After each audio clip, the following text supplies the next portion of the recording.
If I were to give an exhortation to chapel at a seminary or to a student who's going off to seminary, I'd probably break it down into two main categories. And one is that knowledge about God is not the same thing as knowledge of God. B.B. Warfield has an excellent little booklet on the, I forget the title of it. It's on the Christian life of theological students or something like that. It's a wonderful exhortation that just learning and stuffing your head full of facts about God is not the same thing as cultivating a personal relationship with Him. Reading the Bible, for example, as part of an academic exercise, doing exegesis for an exegetical paper is not the same thing as feeding on the Word. Any more than when the seminary student later on is a pastor, doing exegesis for a sermon is not the same thing as just reading for himself. So that's the first thing.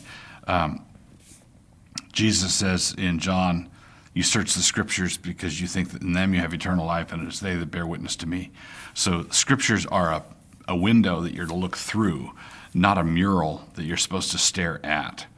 So when you're treating the Bible as an academic exercise, it's like it's a mural. It is what it is, and you're finding out what it says, but you're operating with just part of your brain.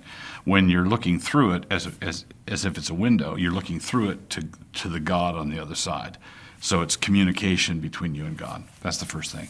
The second thing I would say to seminary students is don't just try to keep your devotional life alive over against the academics. That was my first point. Your devotional piety over against academics is one thing, but also love your neighbor, by which I mean your wife and your children.